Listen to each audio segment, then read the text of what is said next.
Parang she started to become cold. I should have told you What's though. wrong? Like, what's wrong? You are betraying your future you. Correct. Like, I've been cheated on so many times. Do you love yourself now? Yeah. Oh, you can be in a girl. relationship now. But then she's so good at not tolerating it. Yeah. Very annoyed kasi I didn't get any like even thank you lang. Gagawa Hindi ng release Vipassana. na ano ah. Hindi release nanonood sa to CR. kayo. Hindi, yeah.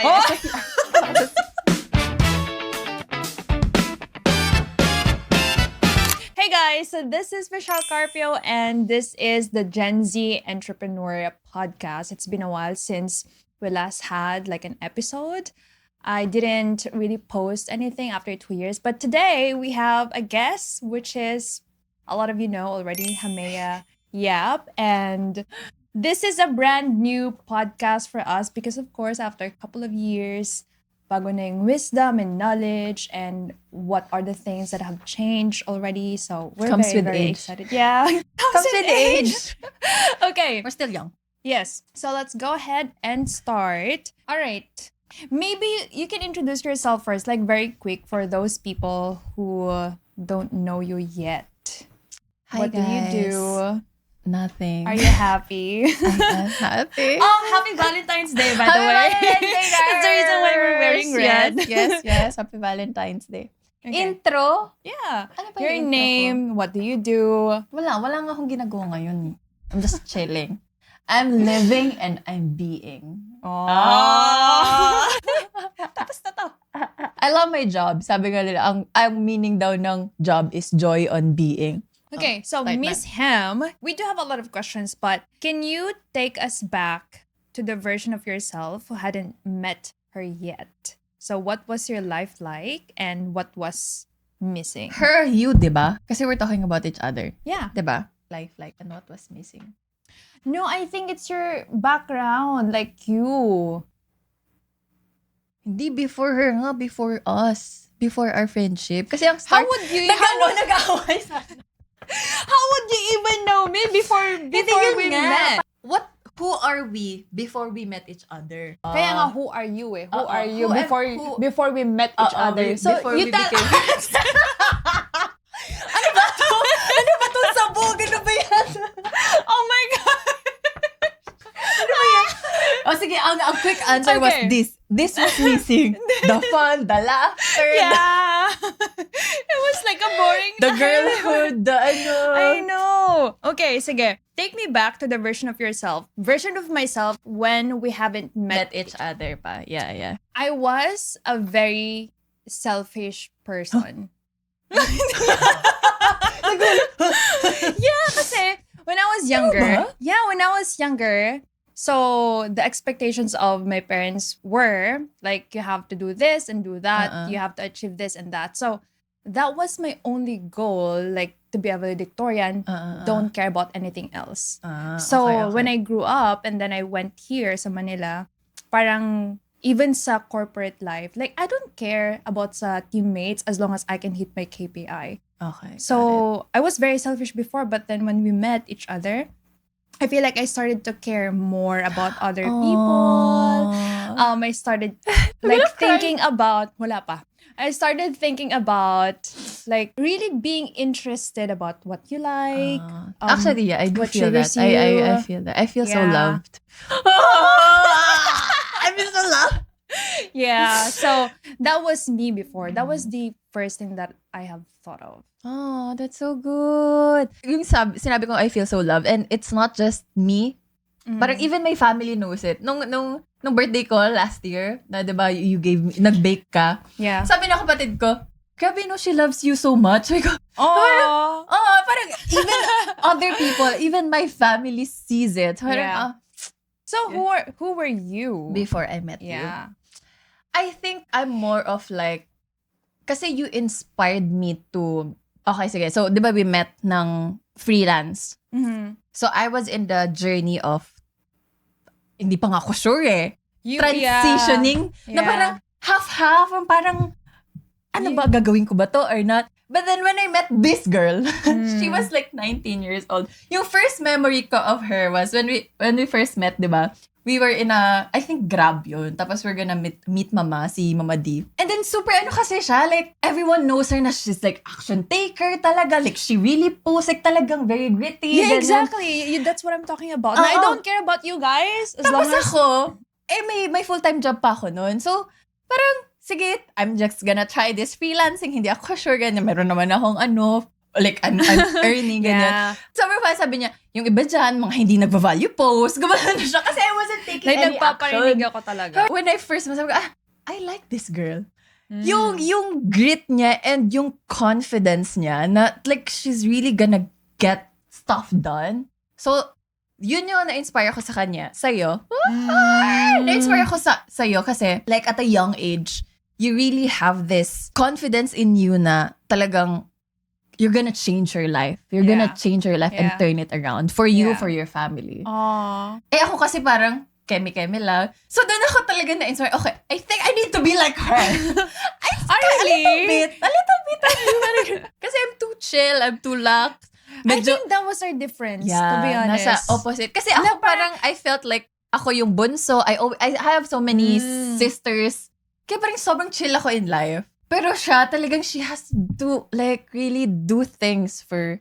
Which is funny because since I was very, like, in a survival mode before, so I was very hardworking, sleeping a couple of hours every single night. And then that was your perspective? Yeah. My perspective was, oh my gosh, she's so chill. I need to be like that.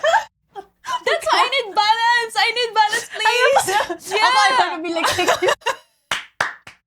Exactly, ba't kami nag-click? Yeah, that's the reason why. Oh, that's so fun. I know. I didn't know this. Yeah, you don't know? I always tell you na, she inspires me to like, whenever people ask me na, what do you like about Ham? And then, she inspires me to be like, take it easy, na parang kasi I'm too hard on myself. So, we inspire each other in different ways. Yeah. So now it's balanced. We really need it. So now she's working and chilling. Now I'm working and chilling as well. So that was the thing that you were trying to figure out before. Got it. Yeah. This one is good. When did you realize this friendship was going to be different? When did you realize that our friendship is going to be different from your other friendships? Nung first travel natin together. We need to tell them. Yeah. Because this is really fun. Yeah. This is really fun. What was the reason? So, binili ka namin kasi hindi ko na maalala. But it was in Baguio. It was 2021, June. 2 years after my dad died. 2 months. 2 months. Oh, diba? 2 months after my dad died. Parang nag-post ako ng story. I posted about my brother, our youngest brother. Tapos, nag-reply siya. Ang pogi kasi ng kapatid. Ang reply niya, sabi mo, ilang taon na yan? Baka maano pa ako, no, pedo. 14 years old yung kapatid. Yeah, Kapatid, it was very young. After that, she invited me na mag-Baguio tayo. Like, sobrang random. Sobrang random. Ba't mo nga gusto mag-Baguio that time? We first met because we had to meet Coach Dina, right? So, and then, nung nasa Grab tayo, and then the entire duration na magkakasama tayo, I was like, Ham is really fun. Parang hindi naman siya harmful kapag inano ko siya, diba, na like randomly mag-Baguio tayo. Kasi okay naman siya. Okay naman. So, pwede ka makasa naman to. That was my worry before na baka mag-away tayo. Kasi I know a lot of friends na parang they travel and then, like, and after it was travel, 7 yun. days. We were together. It was 1 week. Hindi pa tayo ganun ka-close nun, di ba? No. Hindi pa kami ganun ka-close nun. And then, nag-invite siya mag-Baguio. So, in my head, iniisip ko, ang worry ko lang nga din nun is kung mag-aaway tayo. It's 7 days yun. And 7 days. And may hirap umuwi kasi because of pandemic. Exactly. But then, I think it was the first night ba yun? Or basta first morning na? First morning. She played Hillsong. So, Hillsong is a Christian song. Yeah. I think the reason why I talk about this with Mark as well na I was in a survival mode before. And then, every single night, I would sleep for 3-4 hours. I was really trying to survive and sobrang hirap na hirap ako because I was trying to do the corporate life and then freelancing. So, I had to have something or someone like God, for example, to like comfort me because I cannot really talk about this with friends, with family, ganyan. They don't know. They wouldn't understand. I always listen to Hillsong. I would always read the Bible just to comfort Yeah, me. oh my gosh, I The remember my Bible. I had my Meron Bible siyang with Bible. me. Kaya sabi ko, oh my gosh, I love this girl. I think we're gonna be friends for a long time. Kasi it's the first Yeah. time na... So, I was a pastor's kid. I was a pastor's You are kid. a pastor's kid. So, kaya, I like people na Christian, like, reads Bible. Kasi ako nga, I don't read Bible. So, I was shocked na, patugtog niya Hillsong, tapos meron siyang Bible. So, I was like, Yeah. I have an angel with me. That moment, I knew na, okay, this friendship is gonna be Right. different. Oh, this is really interesting. I would love to talk about this. Kasi everything that we do now, they're usually connected to our childhood. Yeah. So, growing up, what did success or love look like in your household? And how did that shape how you move through life right now? Sa family kasi namin, yung typical route eh. I mean, there's nothing wrong with that, ha? I'm saying this na, there's nothing wrong with this, but this is the parang normal na, ang tawag doon, yung messaging na, get a good grade, Yeah. study hard, get good grades, get good job, then That's the get a norm. house, yeah, the norm. So, growing up, that's what I felt like success is. So, more of about security. Mhm. Parang having that security. Mhm. Love is, for me, like time. Parang it's always been important for our family na we give each other time to meet. Mhm. So, every Sunday, before every Sunday. And inaano talaga yun ni daddy na talagang go to church. Yeah. So, pag hindi kami anak, magagalit siya. Like, talaga, Mm. wala kang baon. Ganong level. Pag Which hindi is mag-church. good. At least now your family is like really bonding. Yes. So before, parang, I didn't like it. Pero now, I realizing it na, okay, it sets the tone of yung family dynamics namin because of that. So I'm grateful for that, actually. Okay. Your definition of success sa household, like which is the normal like social norm. Growing up, ganon. Growing up, but now it's different. Like what Now you're it's doing now different. is really different. Kailan mo na-realize na, okay, I don't wanna do that. Like, Nung follow the nawala norm. na si daddy. Parang doon ako nagkaroon ng awakening. Na, Awakening nung Na- nawala si daddy. because most of your sisters, diba? Yeah. Like, that's what they did. Yeah. So, you're like, medyo, different. oo, sa ibang route tayo. yeah. Ano nga na-realize ko na to nung after nawala si daddy na I've always wanted to earn a lot kasi I want to give daddy whatever he is trying to achieve. Like, he wanted to have a church of his own. But I was doing it for him. Yeah, you're not doing it for you. Oo. So, nung nawala siya, parang, what na? What now? So, Got it. doon ako nagkaroon ng like a weekend, which we can talk about later. Ikaw muna. I think success is the same. Na parang you have to get a job, then, graduate, get a job, get married, have kids. That's completely different to how I live now. Kasi parang, when it comes to marriage and kids, that was very normal sa province. So parang, when I was growing up, I can hear these women na merong kids and husband telling me na, Michelle, wag ka muna mag-asawa. So I'm like very confused. So, hindi ko siya sinunod. And even now, hindi ko siya sinusunod na have kids or get married. Kasi I can see other married women or, telling the younger generation na don't get, enjoy your life first. So, bakit ko sila hindi susundan? They've been there. So, I'm like trying to enjoy myself first, like for now, and really trying to be secured when it comes to, let's say, myself and financial security. And then, because I cannot really get married or have kids if I'm not financially ready. I'm not mentally ready. Yeah. Because it's gonna be hard for the children. Exactly. Hindi siya magiging happy. I think I told you about this, but I don't think if I got married now or have children, I'll probably be a good mom, but I will not be a happy mom like right now. Yeah. So those are very important for me. Yeah. Yeah, You're still young eh. Love naman, I didn't know what love was when I was younger. But then I realized growing up na my parents were very loving, but they were not very vocal about it. But they will always do something for me. Let's say for an example, pagkagising ko sa umaga, ready na yung panligo, yung food.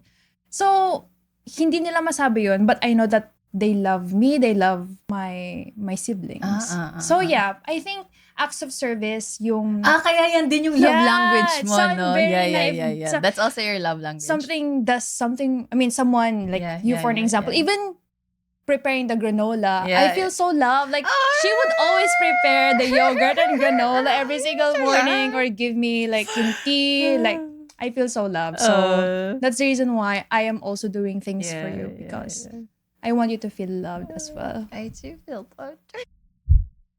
Alam mo na to, no? Alam mo, it's funny, we're different pero we're the same. No? Yeah, like I know you're different. But we're the same.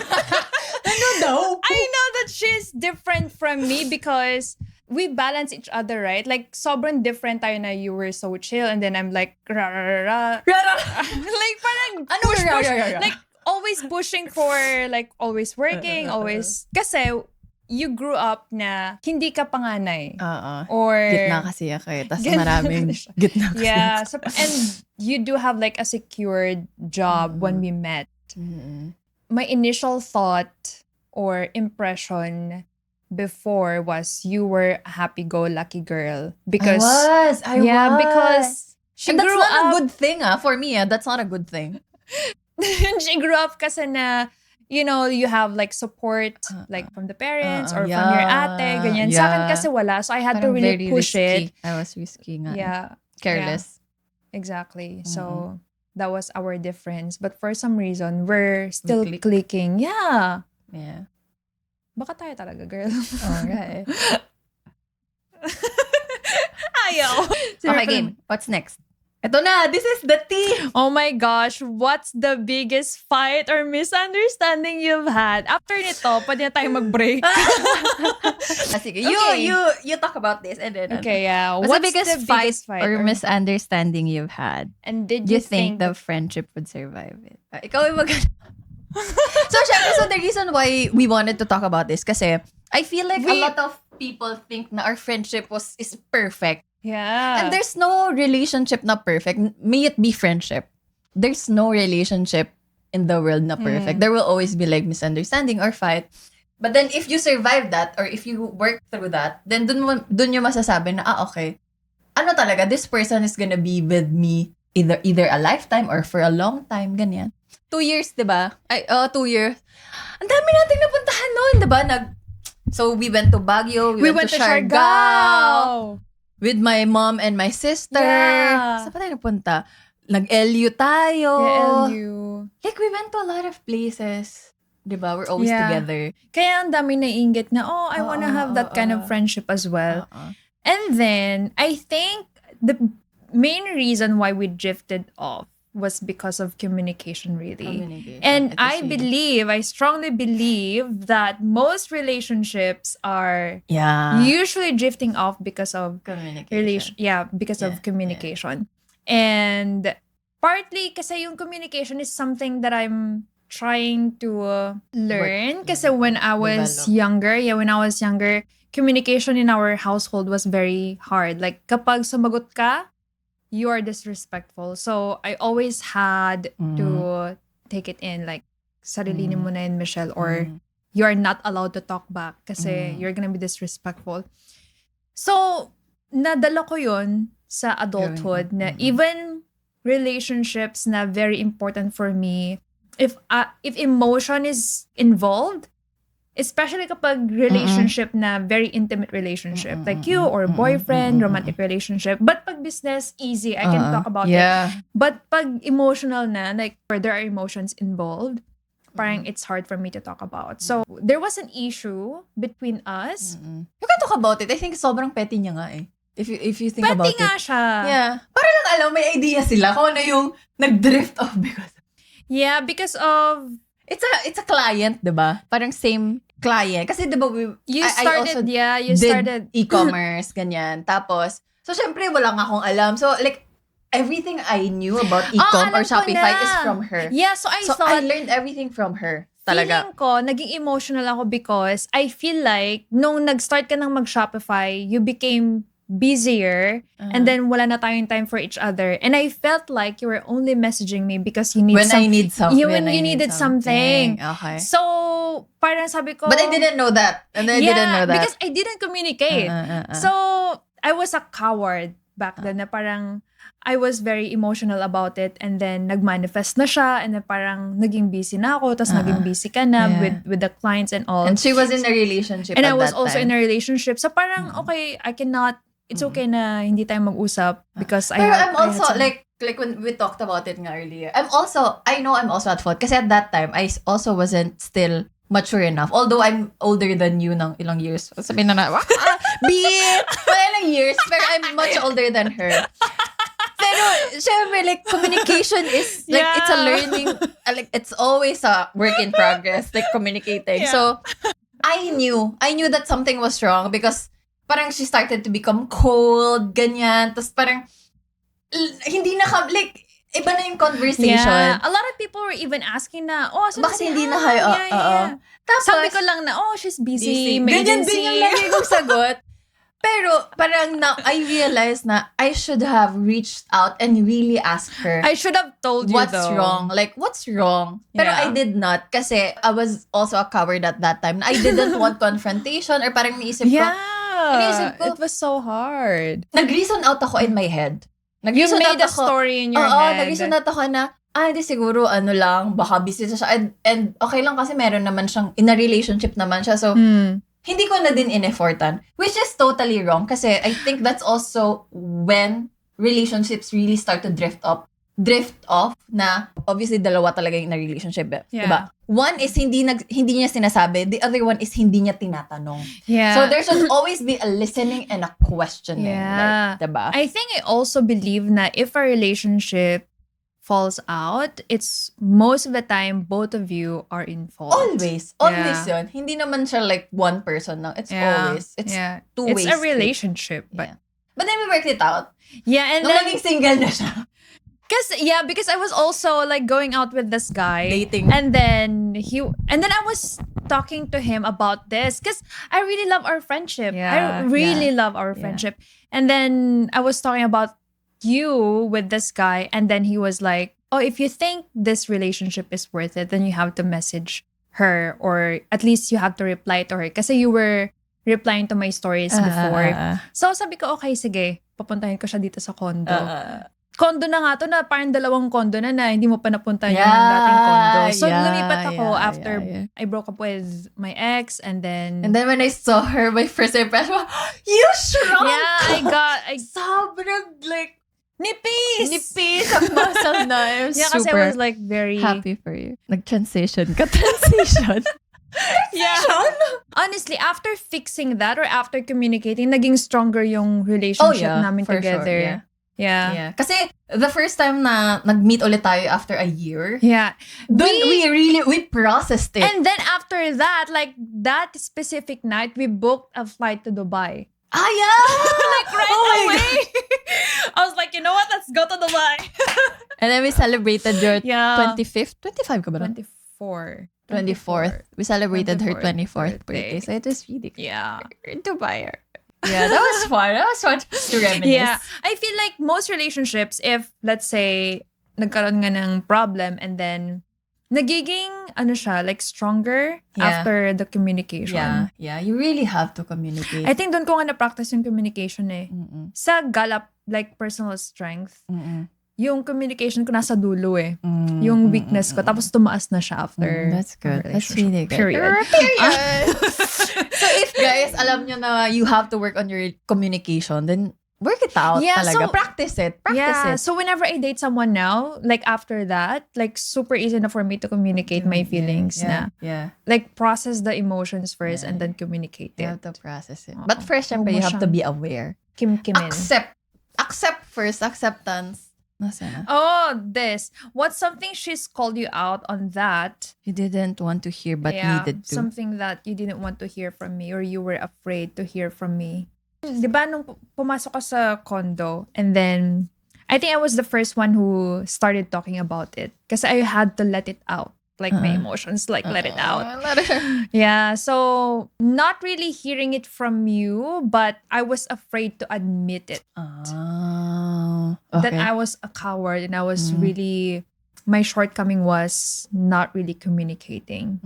But I was ready to hear everything like from you na, okay, what is going to be her reasoning or ano yung magiging response niya dito. I will take everything in. After me telling you everything that I felt like from 2 years ago. Pero, if you think about it, I think yun yung nagiging problem kung bakit nahirapan mag-communicate. Kasi we expect the worst. Without realizing na, if you love if there's love, it's you not... think about what's the best thing that could happen instead of thinking now what's the worst thing that could happen. Yeah. The conversation we had was like just pure love. Diba? Love, care, acceptance. Honestly, I broke up with my ex that year, but also that was that's the best thing that happened to me that year also, like reconnecting with you. Yeah. So I lost a relationship and then I gained another relationship. Yeah. What's something from your childhood that you are still untangling? And then a pattern you've caught yourself repeating? Being, risk taker. Like, too much. Too much. Too much na... What do you mean by that? Like, you're not thinking, you just do it? Oo, parang very impulsive, careless, ganyan. Where did you get that from? From my dad. Sorry, daddy. Di na niya ito maririnig. Pero I think, he's here. Hi, dad. Andyan pala siya. Na I caught myself repeating. Kaya nga, I'm really doing my best to work on myself. Like, go inward talaga. Kasi I can tell na it's really rooted from money. And I love your journey kasi you're really trying to process everything and work on herself. Like, tell them the things that you're doing now. So, yung pattern that I caught myself repeating is, I've been through different, so nag-corporate ako, and then nag-freelance ako, and then parang from freelancing, like, yung clients, if hindi ko na siya bet, okay, I'll step away, ganyan. Really? Parang, yeah. Like, for example, if it's, na for me, if it's toxic na, I mean, I think there's good and bad on that, pero if it's toxic na and I feel like if I'm in the phase where I'm feeling that I'm betraying myself, hindi na exit na ako dito. I don't like stress.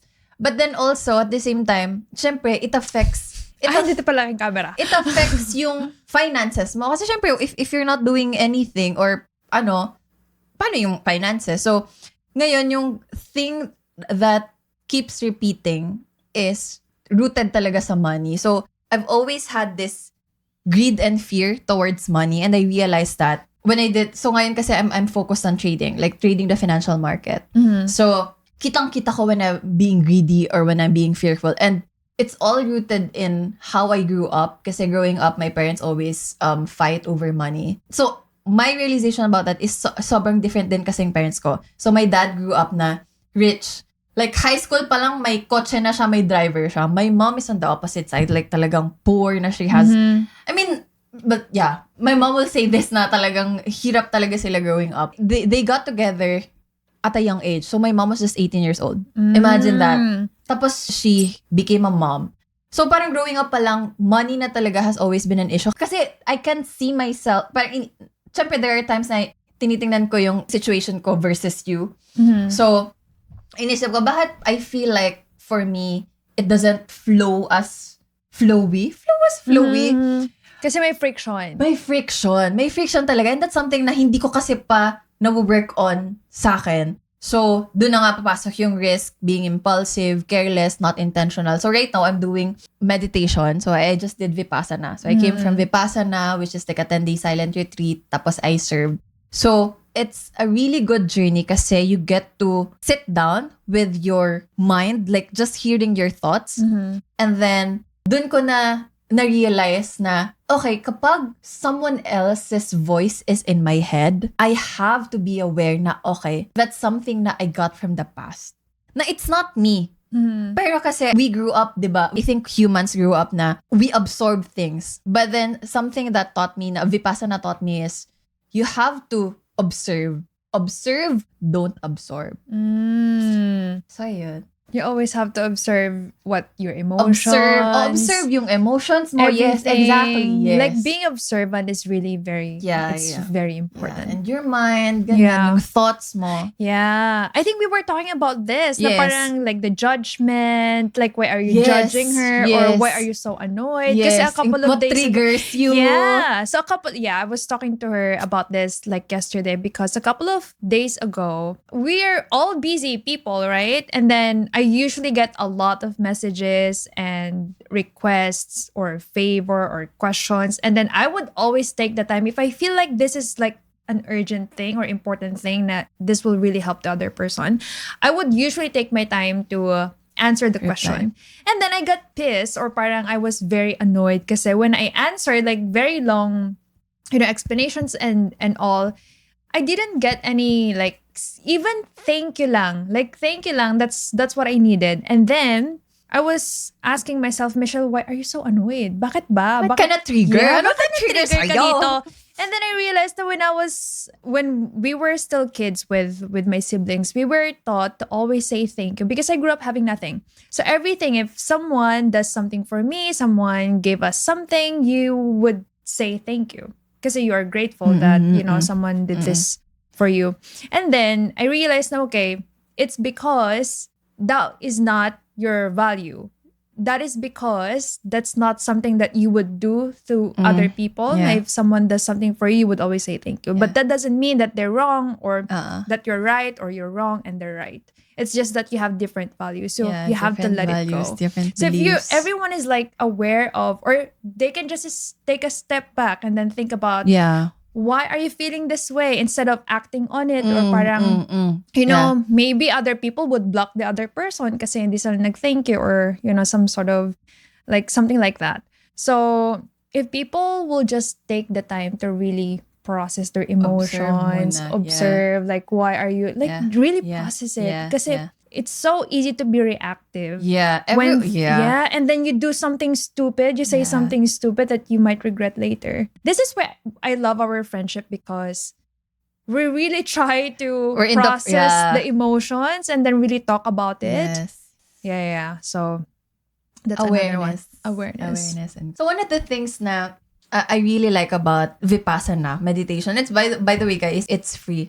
It's just by donation, is you get to observe yung breathing mo. And ang explanation nga dun is whenever you're angry or whenever you're triggered or whatever it is na you're having a negative emotion, the very first thing that changes in a human body, and this is a universal truth, is nag-iiba yung breathing mo. Either bibilis yung breathing mo or iinit yung katawan mo or ganyan. So when you start to really observe yung body sensations, which is universal truth, you get to be more observant. And ano mo siya na parang nagiging kang engineer or doctor na, okay, what's happening within me? Why am I feeling this? Why? You're diagnosing it. You're diagnosing it. Yung thoughts mo, yung ano mo. Then from there, it will help you na to be more aware and not reactive. Yeah. And then I talked about this sa isang post ko na men in general, they are struggling more when it comes to emotional regulation than women.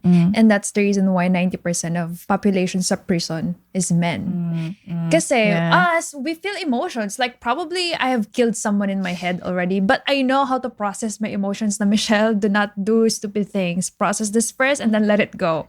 So I think that's the reason why it's very important to like really sit down and really think first before you do something stupid. And also, don't neglect it or don't repress it or suppress it. Kasi I think for men, they were taught na hindi sila pwedeng emotional. So the reason kung bakit we love they men. suppress it kasi tapos bigla na lang silang sasabog. Yeah, and then they're gonna punch someone or they're gonna do something stupid. It needs to be processed so that it can be released. Yeah. Oh. You have to release it talaga. Kasi yun yung nagagawa Hindi ng Vipassana. release na ano Hindi release sa nanonood CR. kayo. Hindi, random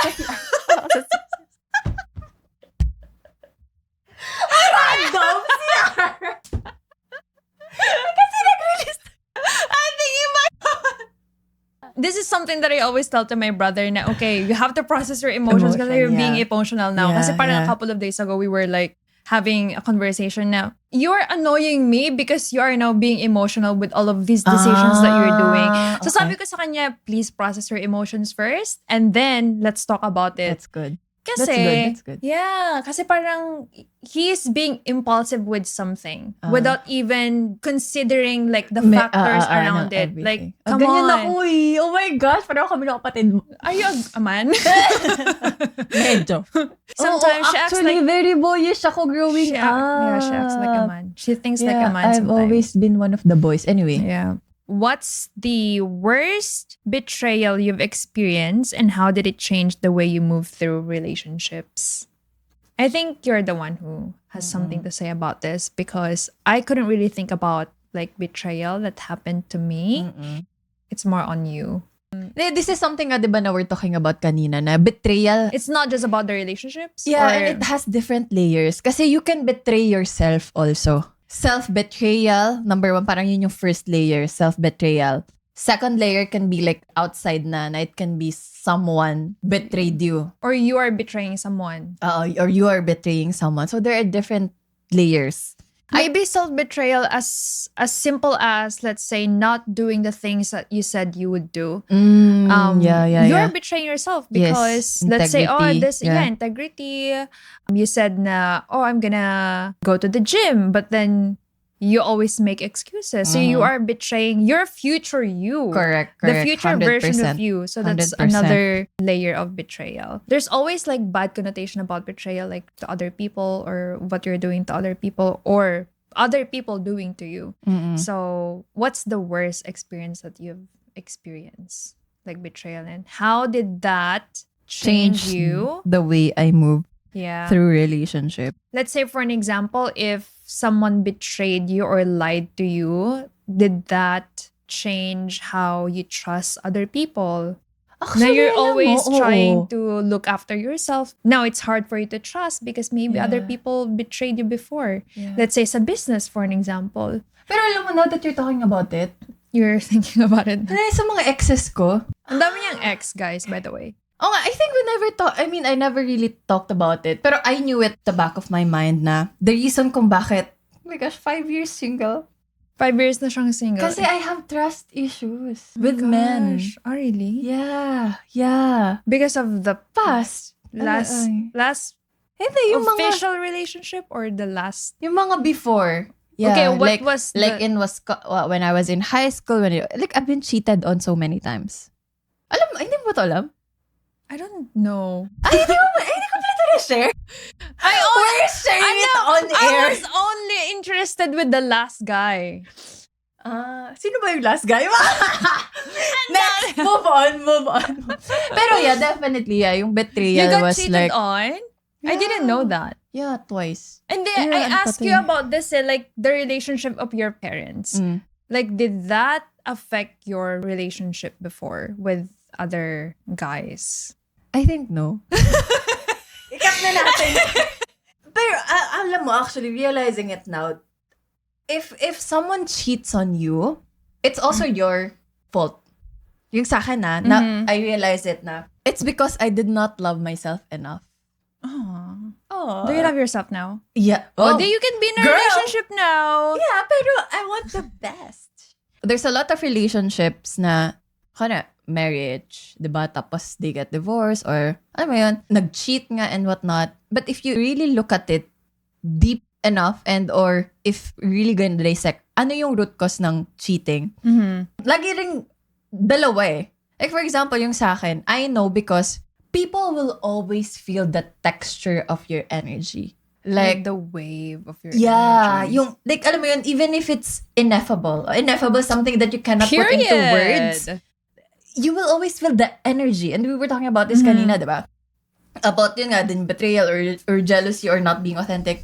So yung sa akin was, I knew that they betrayed me or I felt betrayed or they cheated on me because I didn't love myself enough. And they can feel that, na I love them too much, na I'm giving myself too much, na I'm, alam mo yun, if you don't love yourself, you have to love yourself first. So that other people can love you back, diba? Pero if binibigay mo lahat, then people will know na okay, I can always take this for granted. She will always be there. Ganyan, whatever I do, she will love me. Kasi you're showing it eh. 'Di ba? So, you're also the reason why, parang you're pushing them to do that thing din. Kasi you're showing them na you're giving everything. Okay, my question is, was there any point that you broke up with the guy and then binalikan mo siya ulit? Or you caught them cheating and then you broke up and then that's it? Hindi, after nung cheating, wala na eh. Okay. Yeah. Bakit mo binibigay lahat? Like, Kasi nga, I did not love myself enough pa at that so you time. were afraid that they're gonna leave Yeah, if you parang don't give ganun. them something? Oo. Where was that coming from?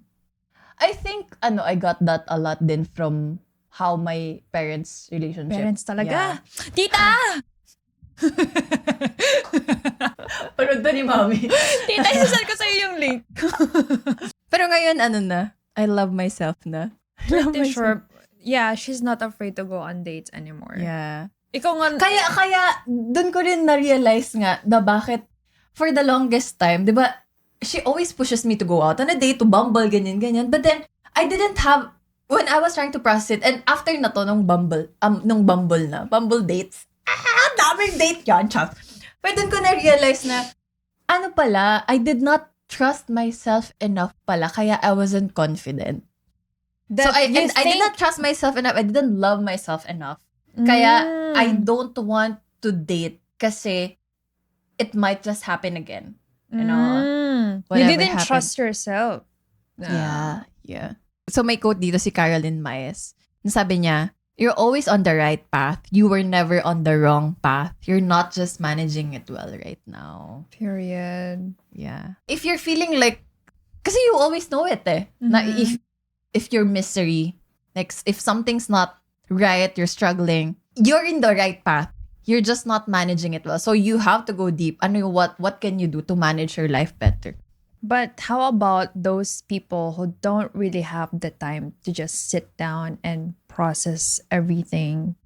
Like, they cannot afford it because they always have to do something and then busy na sila.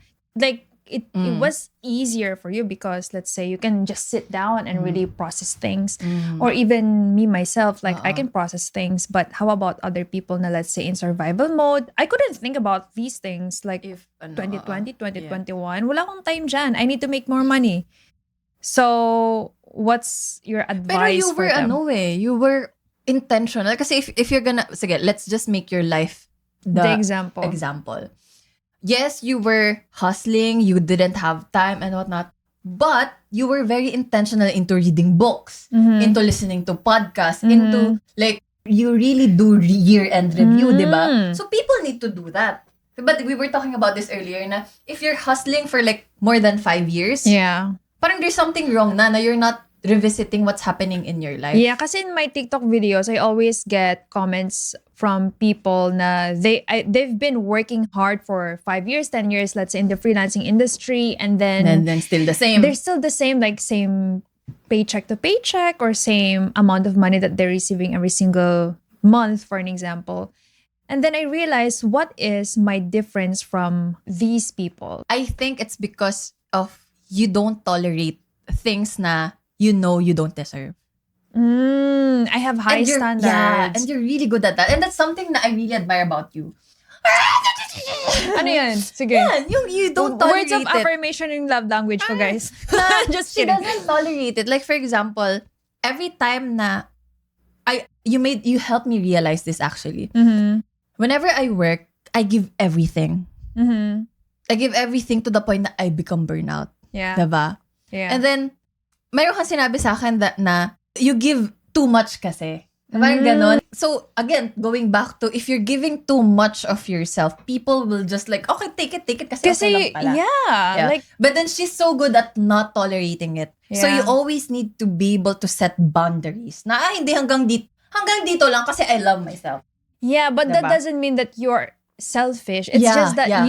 I am more than willing to help, but Yeah. I know my limits. Yes, always. Kasi I don't really like other people taking advantage Yeah. of me. I can feel it. Yes. Yeah, so... And it's also a way of betraying yourself kasi. yeah, like, When you give too much, like if you lose your beingness, diba? I think there's nothing wrong helping or giving. Yeah, as long yeah. as it's not draining you. Yes, exactly. As long as it's not toxic. Yeah. Kasi you know it naman if toxic na siya, diba? Yeah. Is it worth your time? Is it worth Yeah, your value? yeah. Kasi at the end of the day, why are you doing this? Like, why are we doing work? Mhm. At the end of the day, we think, I mean, everyone works kasi nga for money. So, yun yung next topic natin, diba? Pero, at the really, really root cause of everything, like we're living, ano ba yung kailangan lang natin in a day? We just need to eat and we need shelter. Diba? But, and if we're gonna just rearrange life, if you're gonna live in a farm and then, like, plant your own food, technically, you don't need a lot of money. Yeah. Technically. Yeah. But then, it's a long journey and You don't need like excessive amount of money. Yeah. Just enough for you to live and survive. Unless you really want like the luxury life. So, doon na papasok yung question like, yung definition mo ng success.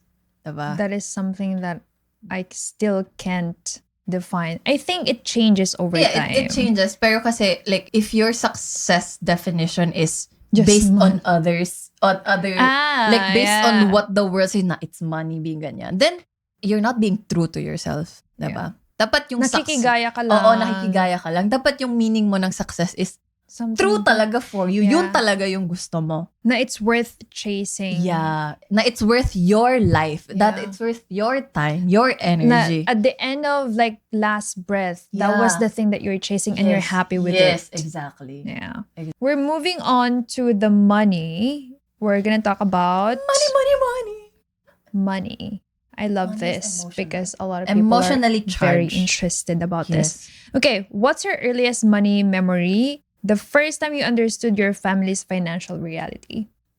Kasi I am very much aware that our budget every single month was probably less than $200 for a family of 5. 10,000?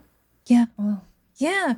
So, we were always struggling like every single day na minsan yung baon ko lang is 20 pesos per day. Yung kapatid ko ngayon, yung bunso, 150? Seryoso? Exactly. Kasi, Jure. like Galing really, ka, diba? but also I'm more than happy to give that to her. Kasi you did not experience that, so diba? parang, and she's very responsible na nagbebenta siya sa school ng Oh, mga that's kung ano-ano good. kasi That's mahilig good. siya That's really good. magluto. So, I'm very proud of her. But then growing up, I told myself na you have to really feel sick about your situation in order for you to get out of it. Oh, that's so good. Kasi I was so sick of That's always so good. thinking about makakasama ba ako sa trip na to. I'm very serious with the academe. Na kailangan ko maging valedictorian, so kailangan mong mag-join dito, ganyan. And then makita mo yung iba mong classmates, they're doing well, or meron silang budget, meron silang food, ganyan. And then, may bago silang shoes. I was a varsity player, tapos yung shoes ko laging ukay-ukay or hiram lang, and then hindi tama yung size. So sabi ko, I got sick of it. And then, I left our province at 17. Kasi parang, I realized na I couldn't really have the life that I want if I stayed here. Kasi that environment, they're really complacent and they're happy with where they are. Maybe they're not happy with it, but they're okay with it. And I was not okay with it. So I was like, you know what, I need to leave. Kaya umalis ako ng 17 ako. Even though my mother was like, don't do it. But then tumakas ako. But alam naman ng father, alam naman ni papa. So, Tumakas siya, guys. tumakas ako talaga. Like, lumayas, nagrebelde talaga ako, but in a good way. And then, yun yung plan A ko na, okay, Michelle, make it work. You're still very young. You will be fine. And then, it was a struggle though. Like, struggle, you know this because when I was starting to do the freelancing, it would show na I'm always stressed because I need to survive. Ganyan. So, since I was aware na ganun yung money situation namin, every single night when I was probably 15, 16, before I closed my eyes, I would always think about, what am I gonna do if I won the lottery? I didn't even buy any lottery ticket before, but it's hypothetical, but that helped me to visualize things. So when Brie asked me a couple of weeks ago na, what do you feel about living the life that you have now? I said, you know what, I'm very grateful, but I knew it. I knew it already because you it deep was in your core. I knew it. I saw me driving myself or my own car, or I already saw myself living at my own place. Easy. So now the hard thing is I always tell myself na, Michelle, you have to take it easy and then process the things that you have now, or like don't take these for granted because these are the things that you prayed for before. And then you have to be grounded na, okay, think about this and then your past. Kasi I'm reading this book, yung 10x is better or easier than 2x, that yung people, we usually tend to differentiate ourselves now, like our situation now, to the future, like the ideal future that we have. But then we will be happier if we compare ourselves now to our past. Correct. Na-invite mo na energy is the grateful energy. Yeah. And then now it's gonna be easier for you to like work on it again. Kasi you know what, you've done this before. Iba yung energy, it's a positive. Yeah. So that's the reason why I am very grateful now, while I'm still very hardworking also now. Okay, I have a lot of goals in the future, but you need to be grounded na. Yeah. You have to compare the gap. The gap is ito na kasi past, present, and then the future. You are in the gap. Yes. Compare that gap from the past and not in the future. Yes. 100%. Period. Yun talagang pinanggagalingan ng ano ko, guys. That's good. I was probably delusional. Honestly though, like I would always think about, I have my own car, I have my own place, I can go travel anywhere. The skydiving, that was in that specific picture, that was in my head already when I was 16, 15. That's good. So and you visualization, you and then you work on it. Yes. Siyempre, you have to work on it. You have to act on it. Hindi naman pwedeng visualize ka lang, tapos wala kang ginagawa. Huwag kayo magtatayo ng loto, by the way. Okay, share with us your earliest money memory. And how is that affecting how you live your life now and probably a few years ago? Because that was different already. You've definitely changed now since we first met. Yung money, I think for our... alam mo, wow. May realization! On the spot, may realization. Pero, ngayon ko lang na-realize na kaya pala ganito rin ako. Kasi yung money cycle ng family namin is up and down. So parang I think medyo nare-reflect ko rin siya. So when I came in this world, hindi naman kami poor. I kinda knew that was our difference also. Yeah. I kinda knew kasi may car. Like, parang bumili ng car si daddy, van, ganyan. So, basta I knew na okay kami financially. Like subconsciously you know na. I know. Tapos like, when I was in high school na, it's so funny kasi I stayed with my sister sa Cavite. So I studied there in high school. Tapos syempre binibigyan ko ng baon ng parents ko. Tapos tinatransferan niya ako. So high school pa lang, mayroon akong ATM. Tapos nagulat ako. So in my head, akala ko normal lang yun. Tapos nagulat ako na yung classmate ko. Sabi niya, grabe meron kang card. Parang ATM card. So parang, okay, so okay pala kami. Parang hindi kami, like, well, okay naman, ganyan. So, I kind of knew. May pera naman. Tapos, sobrang funny pa pag nag-ano kami, nag-jeep. Tatanong ka ng friend ko na, may barya ka ba doon? Tapos sabi ka 20. Sabi niya, barya nga eh. In my head, akala ko. Oh my gosh, really? Totoo, pero at that time talaga yung 20. Kasi parang small amount yung 20. My gosh, yun nga yung baon ko sa isang araw eh. Barya mo lang yun, girl. So, nung up until high school, I knew na we are okay. Got it. But, bago ako mag-college, doon na nag-suffer yung business nila ng mom ko. Kasi nagkaroon kami ng family meeting na my sister said na we have to lessen yung expenses. We have to, like, lower yung expenses kasi the business is not, parang, my parents lost our, bread and butter. Like, which is yung biggest client nila. Kasi sa printing. So, my parents had printing business, so they lost that. Tapos doon ko na na-experience yung nung college. Kaya parang I think that was also my, yung rebellion stage. Kasi inis ako na bakit 120 lang yung baon ko. Hindi ko siya mapagkasya. Parang gano'n kasi syempre. Kasi nasanay ka. Oo, nasanay ako. Hello, nag-UST ako. Tapos 120. Tapos doon ako magla-lunch. Ganyan. Tapos mag-uuwi pa ako. So, there are moments. Oh my God. Alam mo ba, nag 1, 2, 3 ako? Totoo! Oy, that's peak memory ah.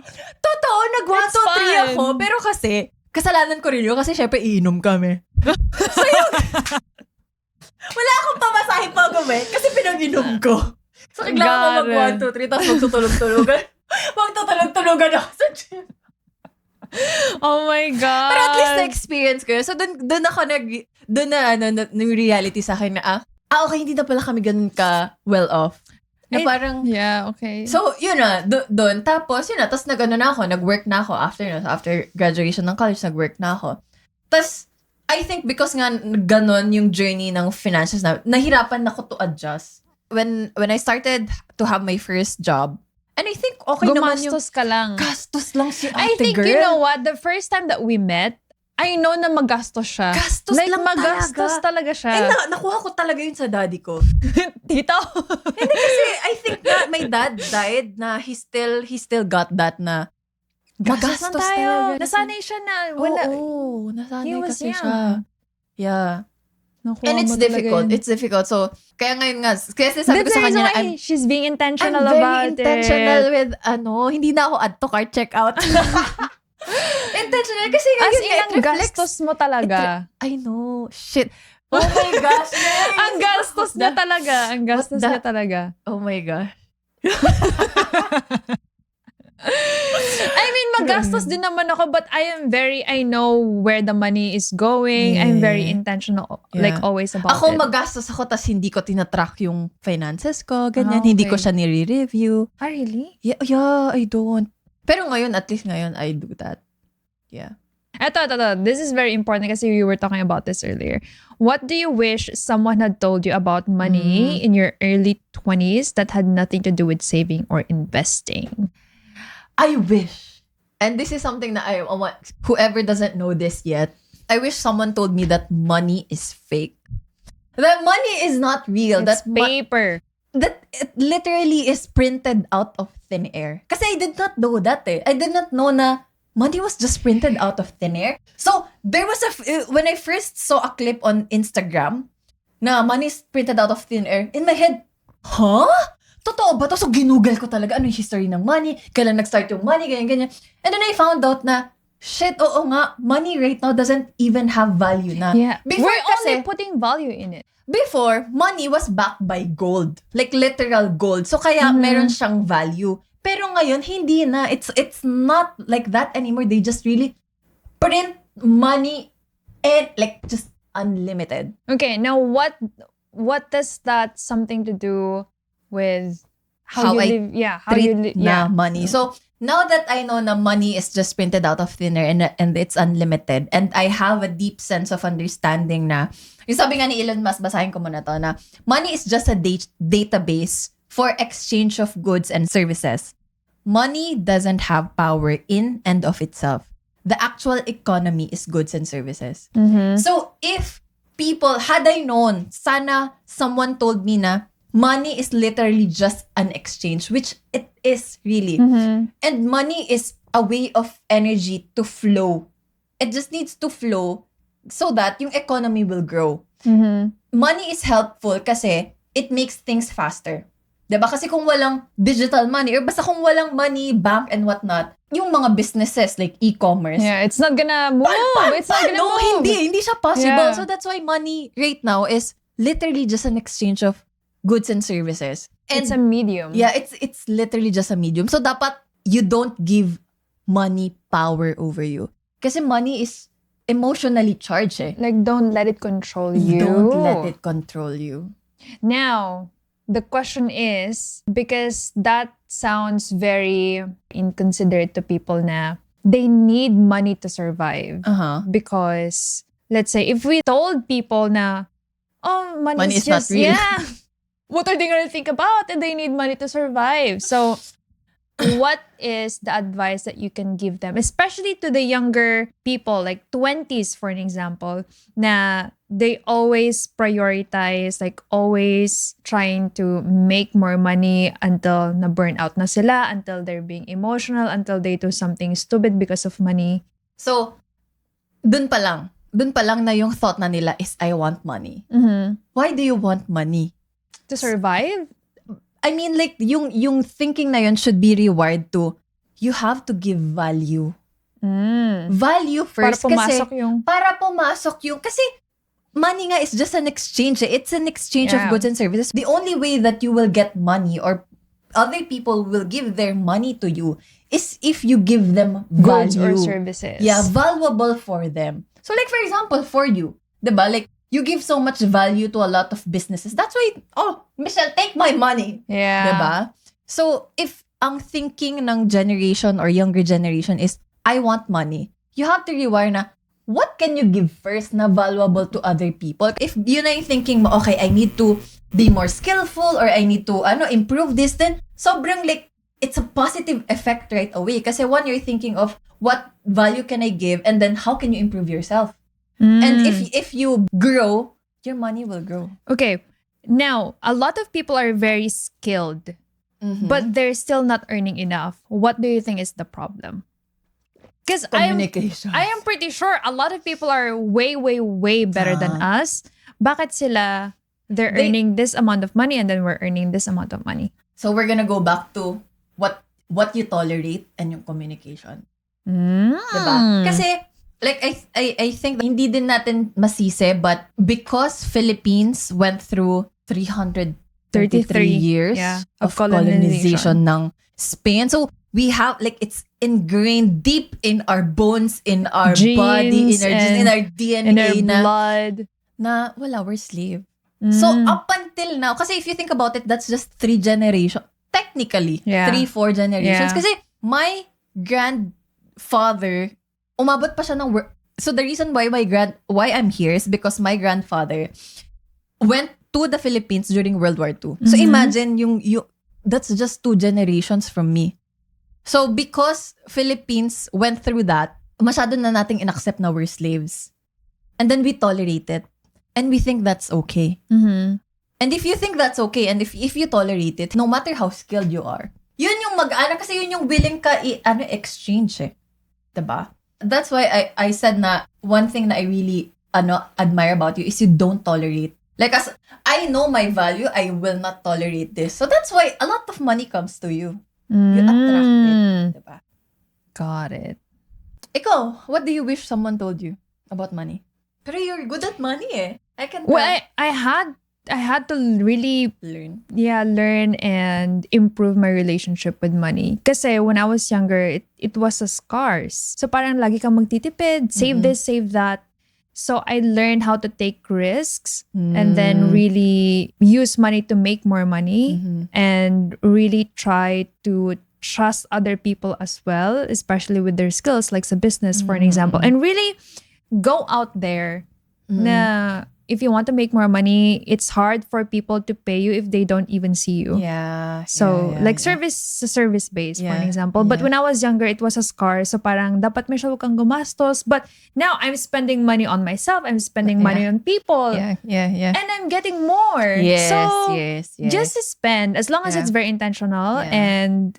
If it's coming from good energy, it all roots down to energy. Yeah. It all roots down to energy. One thing that they have taught me as well is to rely on men when it comes to money. Kasi they were very traditional. True. Like, alam mo, tinuruan ako magluto para lang you have to learn how to cook before ka mag-asawa. Like, are you serious? But now, natuto akong magluto. Ngayon, I love cooking and baking. So, thanks to them.